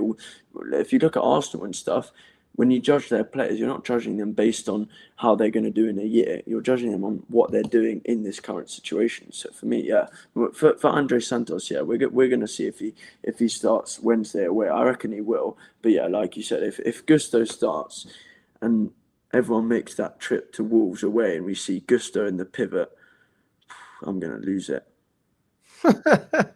Well, I wouldn't even be surprised, but I hope that doesn't happen. I mean, we'll see. I will say this: my perspective will change a lot, and my stance will change a lot if we don't take the cup seriously. Because my whole argument is that we're going to do better and hopefully progress. Because so far, I would say we have. I mean, in the grand scheme of things, we're still in all the competitions, etc. Like, it's early days. I'm not going to overreact for 1 or 2 losses. I'm not going to overreact if we don't perform our best at times. But then if you lose against Wolves, if you get knocked out of the Carabao, if you get knocked out of the FA Cup, if you don't do well in the Champions League on top of that, then it's like, hang on a second, what are we actually prioritizing here? Because we can all accept the fact that we're not going to win the Premier League this season. I mean, not everyone can accept it, and fair play to you. But I mean, for my own health and sanity, I have to accept it, because otherwise I'm going to have a heart attack every time I go to Stamford Bridge. If we can't take those competitions seriously and actually perform, then I think the narrative has to change, and it will change. We went from a team again that wasn't winning under Clearlake, and we won 2 trophies last season. You give credit or you don't give credit, fine. But everyone can agree on one thing, which is, can you do it again? Can we continue to perform? That's literally what Chelsea have been doing for the past 20 odd years. All right, we've done it season after season after season. If that trend ends now, and then we go a further year without silverware, even if you are maintaining top 4, then I totally agree. I can relate a lot more to the argument that this is a disgrace, this isn't good enough. But until that point, then I'm going to sit back, I'm going to watch what happens, and I'm going to take it from there. And that goes for the attackers, people saying that our front line isn't good enough. If, in 6 months' time, we're in a position where, we're still unhappy, then fair enough. But if I'm seeing goals from Delap, if I'm seeing João Pedro performing, if Pedro Neto, brings back his form from the beginning of the season in the Club World Cup, if Esteval's starting week in, week out, if Garnacho's actually performing, which nobody expected, and regardless of whether we keep clean sheets or not, we can win games, then it's different. So it's very hard to look at this as a black and white situation, because it's not good or bad. There is a bit of context, and that's why we're sitting here doing a podcast, not a 10-minute review, which, by the way, I haven't got a problem with, because obviously we do 5 things we learn on the channel. Like, it's great, and there's always things that you can chop down. But the more you speak about these things, the more that I think there is to unpack. And I'm right and wrong in some areas, and other people are right and wrong in some areas. But time will tell. That's the number one thing. Time will tell. I am just going to quickly go back to the chat, and I'm going to go through the poll now. I think we've had enough time. We've had half an hour to get your thoughts. If you haven't smashed that like button as well, please do. It helps the channel, and we really appreciate it. We've almost got 100 of you who have liked the video. We've almost got 200 of you watching just on YouTube. So let's get up to 150, guys. Really appreciate it. In terms of the main issue, you can let me know if you guys agree with this or not. On 14%, we have the players. 14% of people think the players are the biggest issue. 10% of people think it's the manager. 29% of people think it's the sporting directors. And 48% of everyone watching this stream thinks that the owners are the main issue at Chelsea right now. So, I mean, there might be something else you want to unpack from what I said before, but what's your reaction to that, Thomas? Yeah, I think that it's hard to understand whether you could argue like that the owners sort of, like Charlie was saying earlier, it sort of dribbles down to the sporting directors, and that's where I'm not 100% sure if the sporting directors are doing. For me, in my opinion, I think the sporting directors are just doing what the owners are telling them to do. So I think that the owners are telling them to get these young players, almost like. For me, Chelsea's almost like a business right now. You're getting in the players young, and then you're flipping them early, and you're getting in. And obviously, when you get in a lot of young players, some of them will do well, some of them will do less well. The ones that do well, you keep. The ones that you do less well, you'll sell on for profit. So I do think that it does stem from the owners and the way that they want this club to be run. But then at the end of the day, you do really need to look at the sporting directors and see, like, yes, they've been told to recruit these young players, but like Scott was saying earlier, you can get young players who have quality like PSG did. You can get players like Kvaratskhelia, like Doué, like Barcola, who are already very proven in the game. Not proven, but who already have shown that they have a lot of quality, whereas players like Gittins and Garnacho, they've not proven anything. And for me, that's where we need to put more pressure on the sporting directors, just because they've not got enough stick in the past year. Obviously, we had that. Yeah, to be fair, they had that. Yeah, for me, not enough. What is more stick? What is that? For example, we had that protest that was when we were, I can't remember what position we were in the league. We were about to play Southampton, and we were absolutely shite. We won the game 4-0 or 4-1, and it was the most. Honestly, we won that game, and I was still unhappy. I was like, this is dog. I think Charlie said before as well that protests for me, and for me as well, they're most significant when a team's doing well, or when a team's doing on the rise. Whereas a protest when you're doing bad, obviously everyone wants the team to win and everyone wants the team to progress.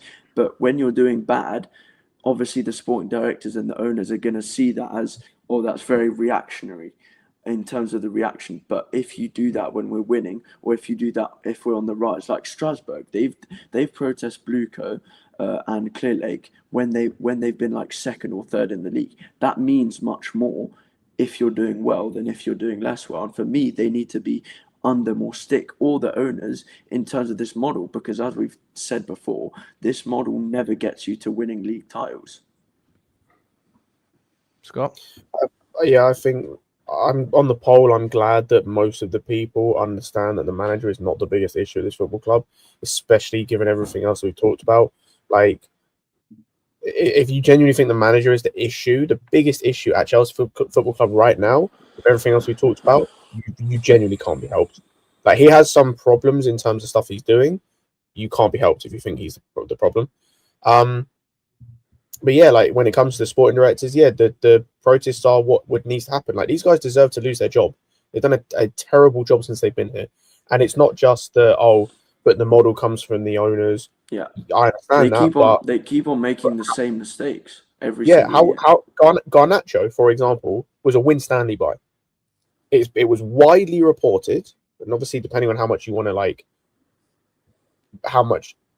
to invest in terms of whether it's a accurate information. Sure it is, yeah.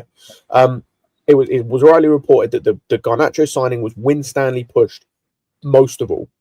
So if Garnacho sucks, which for the most part he has since he's played, that's on Win Stanley. Because most of us knew he wasn't going to be good when we signed him. And he hasn't been good for the most part. And that's on Win Stanley. Gittins I blame on Maresca as well, because he co-signed that one. But you look at other players we bought. Disassi we bought as a panic buy because Chalobah got injured. And we now can't sell him. We can't get rid of him. Buddy Ashil we bought because of Lawrence Stewart. And he is injured all the time. And up until halfway through last season, he sucked. So, and guess what? As well, the best recruits have all been from Joe Shields as well. Yeah, and even he has had some duds, but at least there's a body of work. It's small, but there's a body of work to go off of. You know, I think his recruitment's been decent. You've brought in Palmer, Lavia, App. For me, it's been decent. But they've had Sancho was a dud. Gittins currently looks like a dud. Whether that happens long term, we don't know. Tossin's a dud, I think, as a totality. Yes, he was decent last season, but he's not the quality we need. So, he's had a few, but he's had the Palmer, Lavia. I think that will come good, like you said. So he has had the successes to then be this is why I deserve a chance to move on. But yeah, the sporting directors are also, outside of the manager, they are the biggest change that you can do in the club to try and change certain things. Like I said, and hopefully the Dave Fallows guy, I don't think he will, but hopefully he changes it slightly. Hopefully with him, there's a bit of a shift to more, to better young players. So, maybe we sign more Neves's or Pachos or Estevals or whoever, or Palmers, rather than the Gittins and Garnacho. Who knows? But that's why for me, they deserve to be sacked. And I don't care, obviously, outside of abuse, because that's not okay, regardless. However you get them out of the football club is a positive.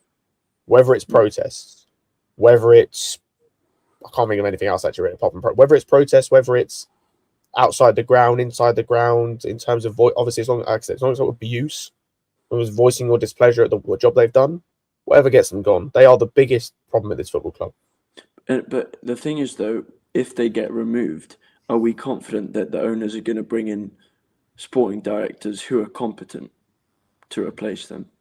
Maybe. I mean, they were linked with Edwards and what's his face, the guy at I mean, we had Vivell, but he saw the project and was like, "I'm not doing this."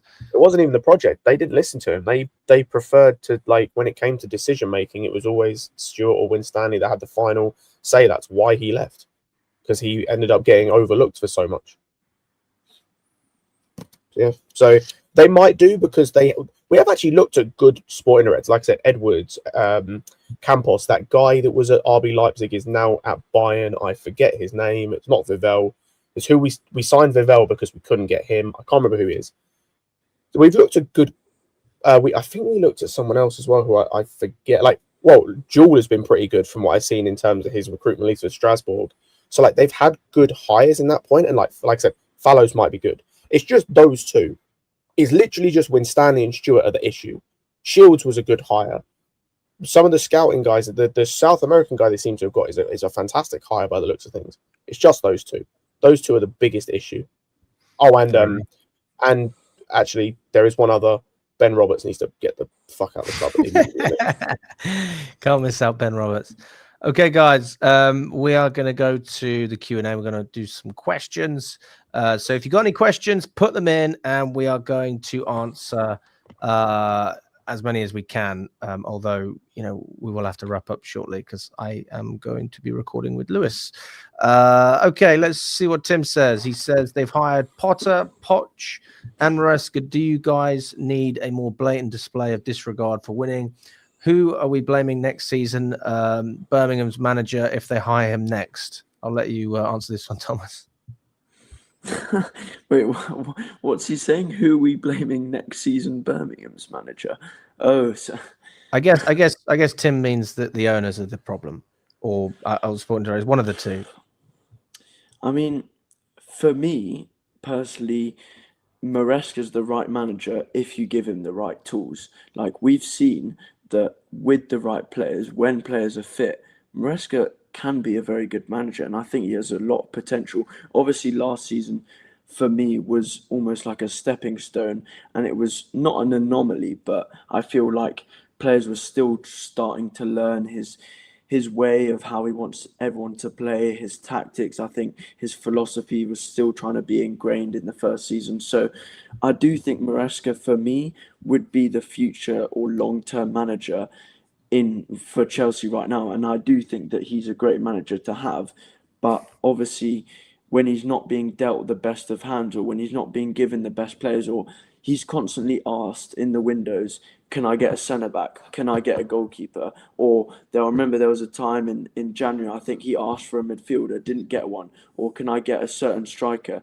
He just doesn't get what he's asking for, because for me, Maresca's, he can see where the problems are in the team. For me, he's very quick to address these problems that there are. But when you're not giving him the things that he wants, it's like, it's sort of a lose-lose, because it's desperation for him. And then obviously the first person that people are going to blame is Maresca when we're not getting the results. Everyone's like, I remember there was like, after the first 4 games, we weren't doing very well, and everyone was just shouting, sack Maresca. And for me, that's not the reaction that I would ever have, because I sort of try and look at it as more of a broad sort of view, that it's not him who's making all the decisions in terms of who we're bringing in. Obviously on the pitch, that's his doings, that's him who's making the decisions. Like, for example, Man United, how he very poorly managed that game. Brighton, he also very poorly managed that game. But I think his squad management and also his management in game, that will only get better. But for me, that would be his weaknesses, his in-game management. Sometimes he's not quick enough to make a decision. He's very, I'd say, passive. He's not reactive enough. He's almost like he waits for a goal to happen, then he brings his changes on, or he brings the attacking subs on too late. So for me, Maresca, that would be his like sort of weakness as a manager. But obviously you could argue that Maresca can bring us stability for the next 3-4 years, and then maybe you bring in someone who's like a winner, like when we had Conte, like when we had when we had Tuchel, winners like those managers who will get you league titles. And I think Maresca is capable of getting you a league title, but for me, there's a couple like subtle tweaks in his in-game management that need improving. But yeah, I think the Poch hire they did get wrong, but I do think also Poch wasn't in the greatest of circumstances. Potter as well, I think he's not a very progressive manager for this club that we want. But obviously, like we look at results like yesterday when we lost to Sunderland, 2 days ago, yesterday, and it was 2-1. I mean, when we were at Poch, when we lost to Burnley at home or drew to Burnley at home, this is the same recurring pattern, like Charlie was saying. And for me, that's not definitely the owners. That's more just the fact that we've struggled to build a team of cohesion and continuity. So for me, the owners have got this, or sporting directors have got this appointment correct.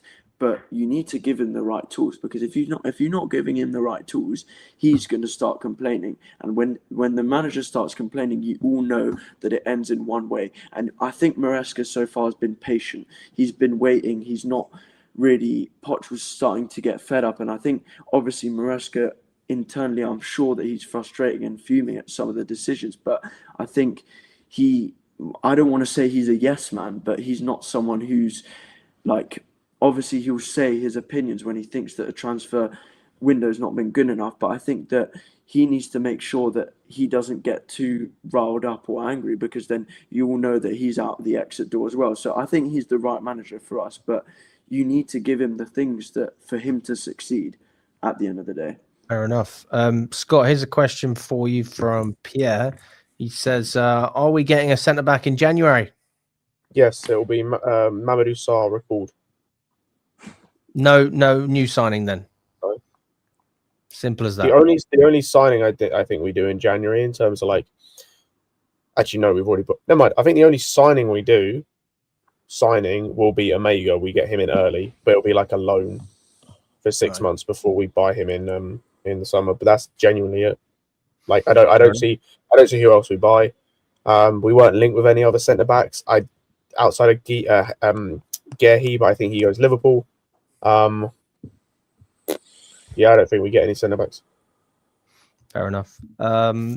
Blues Raider says, you will never change the owners or sporting directors. Are you going to the bridge to protest? I'll answer this one. I've done it before, and I would be more than happy to support another protest for the right reasons. I want to know what we're protesting, but if it's the ownership, then I would happily support that. And also, it would have to be. If I was going to go, I'd have to know it wasn't just going to be a one and done like it was last time. Well, how many do you need then, Scott? You need sustained. You can't. One and done does nothing. I think you need a couple of years. I mean, any more than that. If you want actual change, unless it's a mass protest, like the entire fan base, which it wouldn't be, you'd need a sustained period of time protesting. I look at I know it's a bit of a different scenario, but I look at what's happened with Sheffield Wednesday this season. Obviously, that's not entirely down to the protest, but I think the protest helped. That was that's been going on for months. It's been going on since last season. So this would have to be something that you do and you have to commit to, regardless of how we're playing, for months. But this fan base won't do it because we saw last season, the moment that things start to go up, we start to perform, they'll just sit back down and just watch us win like the occasional trophy, like the Club World Cup or whatever, or finish fourth. And that'll be enough. It has to be sustained. If it's not going to be sustained, it's a waste of time. Thomas, this is one for you. Do you guys think that the Sunderland loss is just a slip up and we will get back to good form, or do you think we'll go on a decline? I think the thing is, I kind of agree with what Scott and Charlie was saying, but then I also agree with you, Alex. The fact that for me, it wasn't a chaos like performance, because I think that in these sort of matches, when we are playing against the low block, we can expect that we're not going to have many chances. And for me, it's almost as if we don't create that many chances, it's seen as a disastrous performance. But for me, it's about how you take the minimal chances that we had. So, for example, people saying that we couldn't win the game. For me, we personally very well. We had the game in our hands at 1-0. At 1-1, we had that chance where Neto should have played Garnacho through. So for me, these sort of games, obviously, I think they can be recurrent, and I think you will get a couple games in the season where you see these type of results, just because we struggle to break down these low blocks, and I don't think we have the profiles yet to break down low blocks. Like if we brought in, let's say, an Osimhen, who is a good profile for a low block, like with Neto putting all of his crosses into the box, that would be very handy if we had someone like an Osimhen. And then with Neto putting all his balls into the box right now, it's almost seeming as if he's not doing much. But I feel like it is a blip, like it's a very small slip up, but it's not like we're never going to do it again. Like for me, we have potential to do these type of results, just because I just don't think we have the quality yet, and I just don't think we have the team cohesion. Like I was saying before, the fact that we're constantly recycling our team, constantly recycling our attack, means that we're just never going to have that much continuity, and quality combined with that means that for these low block games where you need a bit of creative spark, we're just going to struggle. And for me, the only way we win these low block games is if we take our chances, or if we get a scrappy goal. Because in the last few seasons, we've been able to break down the low blocks. It's just on a couple of occasions where we don't take our chances, and then the away team does, and then that's where we lose. Because this game, like you said, Alex, we could have won it, we could have drawn, and we could have lost. So for me, it's a small blip, but it has potential of happening again if we don't fix up. No, good answer, mate. Good answer. Scott, do you expect us to go strong against Wolverhampton on Wednesday? For the most part, I think Lavia plays or starts. I think Fofana starts. Like there'll obviously be rotation. I'm trying to think who might start from our usual starters. I don't know, man. I feel the problem is I feel like he might do a lot of rotation because we're playing then Spurs again on Saturday. I think it is. Or Sunday. I can't remember which one. No, Saturday. So part of me thinks he does go full rotation.